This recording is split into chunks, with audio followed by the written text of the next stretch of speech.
Some of the things that you found online, I'll just trot through three, and I'll give a bit of a health warning to people in case any of them that they are offensive and they're attacking in nature. But just a health warning to those of you listening, on at least one of them anyway.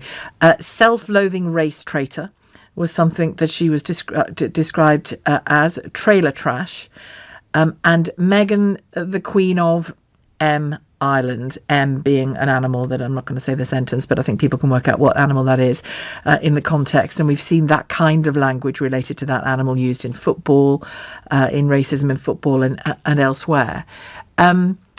Loads of others that you found as well. How did the stuff directed at Meghan Markle compare to other racist examples that you found online? Well, I mean, I'll explain what we did. I'm involved in a project which is a combination of some journalism lecturers and computing specialists, and we're interested in tracking the levels of hate speech and abuse on social media. So we thought this was an interesting case to look at. What we've captured is a snapshot, a sample. So basically, we looked at a period of around a day just after the initial announcement from Meghan and Harry. We captured tens of thousands of tweets which mentioned Meghan, overwhelmingly negative in sentiment, I think it's fair to say. But the stuff that we were most interested in were the most abusive tweets. So we captured, in that 24-hour period, we captured around 400 tweets which were abusive about Meghan and which contained what you would regard as some of the worst racist and misogynistic terms, and the ones you've kind of read out there are at the kind of lighter end of the spectrum, it's fair to say. So plenty of it was just unreadable from my perspective. It was, yeah, and even for people like myself who kind of deal with this stuff on a regular basis, it's still, when you read through it and you actually read the content, it is still shocking to read. And I know some of my computing colleagues who aren't used to kind of dealing with this kind of stuff get really upset when they actually read the kind of stuff that we're capturing. So I think sometimes you become desensitized to it when you see it a lot. But I was still shocked. Now, the internet and Twitter and online attacks are, I mean, sometimes newspapers put things out and they end up on the internet as well. So that can feed it. It can feed the whole thing, can't it? The whole sort of system, the whole ecosystem of racism. Yeah, it's all connected, I think. Yeah. But most people with even... Actually, you don't even need a public role for this to happen to you on Twitter and elsewhere. There's something about it that's just full of bile and full of venom and hatred and jealousy and enmity and all of those things. Is it any different for her because of the scale of her position in British life?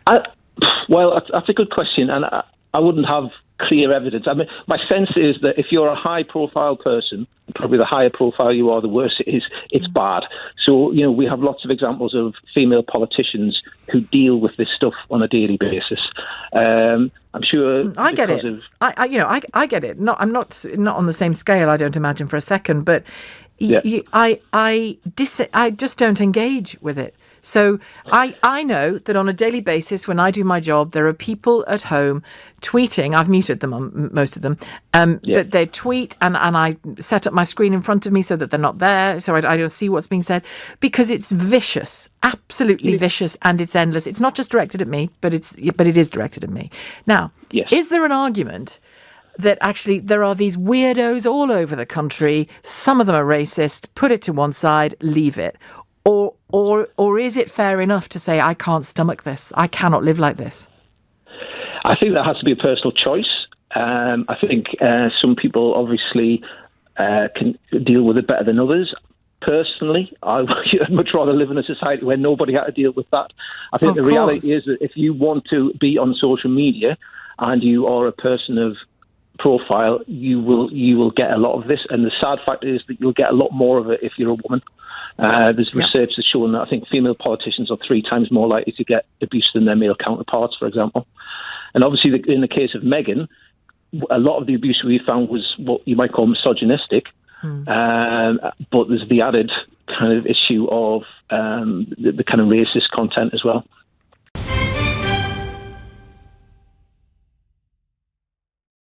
Hello everyone, and welcome to Meghan and Harry Tales. I'm your host Adrian Fame, a double-edged sword. It brings adoration, it brings opportunity. The glitz and glamour, the flashing lights, the adoring fans. It's a dream many aspire to, a pinnacle of success that promises a life of luxury and recognition. But beneath the surface, fame harbours a sinister underbelly, but it also attracts a darker side, a side that lurks in the shadows, waiting to pounce. This side is insidious, often invisible, and it thrives on anonymity, a side that hides behind screens. It's the faceless tormentor, the nameless critic, the shadowy figure who finds power in the ability to remain unseen, a side that spews hatred and vitriol. The venomous words typed with a few keystrokes can pierce deeper than any physical wound, leaving scars that are often invisible but profoundly felt. Meghan Markle, the Duchess of Sussex, knows this darkness all too well. Her journey from Hollywood actress to royal family member was supposed to be a fairy tale. Her life, once filled with promise and sunshine, has been overshadowed by a relentless barrage of online abuse. The joy of her new role was quickly tainted by the ceaseless negativity that followed her every move. This is not simply criticism. This is not disagreement. It's a targeted assault, a campaign designed to break her spirit and tarnish her reputation. This is a coordinated and vicious campaign of hate. It's a well-orchestrated effort by those who find pleasure in the suffering of others, who revel in the chaos they create. A campaign fueled by racism, sexism, and a disturbing obsession with tearing down a successful woman. The vitriol is not just about her actions or choices, it's deeply rooted in prejudice and bigotry. It is a stark reminder that even in our modern world, darkness can flourish in the shadows of the internet. The anonymity of the digital age has given rise to a new breed of tormentors, those who hide behind screens to unleash their cruelty. It's a call to action for all of us to recognize and combat this dark side of fame, to stand against the tide of online hate and support those who find themselves in its crosshairs. The online abuse Meghan faces is relentless. It is invasive, it is deeply personal. Every day she's bombarded with a torrent of negativity that seems to have no end.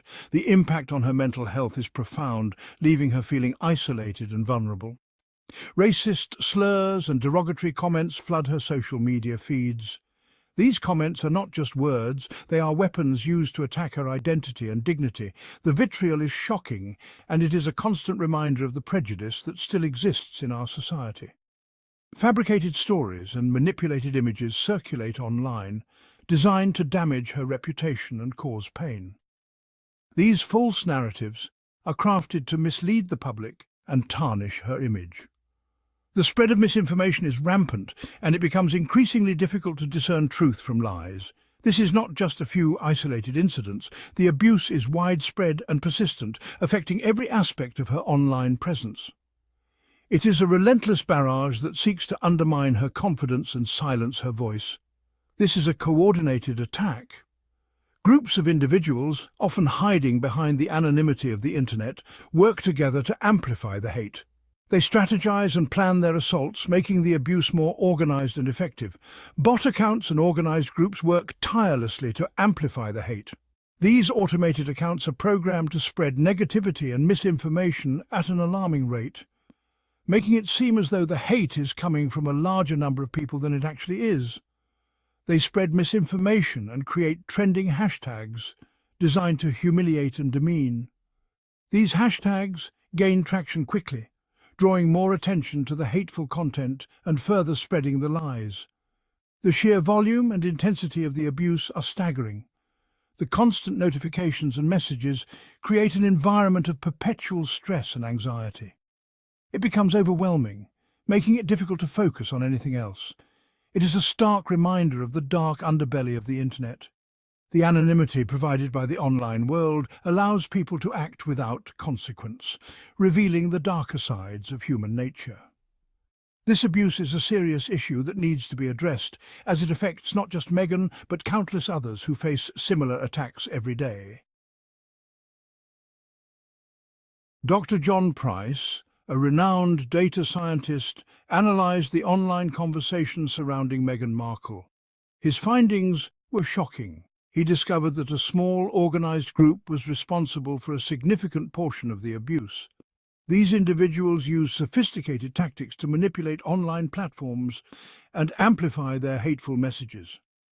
Dr. Price's analysis revealed a disturbing truth. This was not simply a case of passionate fans expressing their opinions. This was a deliberate and coordinated campaign of hate, a campaign designed to silence, intimidate, and ultimately destroy. Section 4. Strength in adversity. Meghan's resilience shines through. Despite the relentless abuse and criticism from various quarters, Meghan has shown remarkable strength and fortitude. She has faced an onslaught of negative media coverage and public scrutiny, yet she has remained steadfast and unwavering in her commitment to her values and principles. She has refused to be silenced, standing tall and speaking out against the injustices she has encountered. Her voice has become a powerful tool in the fight against hate and discrimination. Meghan has used her platform to advocate for change, addressing issues that are often overlooked or ignored. She has spoken out against the hate, using her influence to bring attention to important causes and to inspire others to take action. Her resilience is an inspiration to many. Despite the challenges she has faced, she has continued to move forward with grace and determination, showing the world that it is possible to overcome adversity and make a positive impact. She has continued to champion causes close to her heart, dedicating her time and energy to charitable work and community service. Her efforts have made a significant difference in the lives of many, and her commitment to helping others is truly commendable. Meghan has used her voice to raise awareness about gender equality, speaking out on behalf of women and girls around the world. She has highlighted the importance of equal opportunities and has worked tirelessly to promote gender equality in all areas of life. She has also been a strong advocate for mental health, using her platform to raise awareness about the importance of mental well-being. She has shared her own experiences and encouraged others to seek help and support, breaking down the stigma surrounding mental health issues. Meghan has used her voice to raise awareness about social justice, speaking out against inequality and injustice. She has been a vocal advocate for marginalized communities and has worked to bring attention to the issues that affect them. Through it all, she has remained a beacon of hope and a powerful reminder that even in the face of adversity, one person can make a difference. Her strength, resilience, and unwavering commitment to her values have inspired countless individuals around the world, proving that with determination and courage, anything is possible. Section 5. A bond unbroken. Harry's unwavering support. Throughout this ordeal, Prince Harry has stood by his wife. He has condemned the abuse. He has defended her honour. His unwavering support is a testament to their love and commitment. Together they have taken a stand against the hate, choosing to prioritise their family and their well-being. Their courage is a beacon of hope, reminding us that love and compassion can prevail even in the darkest of times. Section 6. A mirror to society. The wider implications of online abuse. The abuse directed at Meghan Markle is a symptom of a larger societal problem. It highlights the pervasive nature of racism, sexism, and online hate.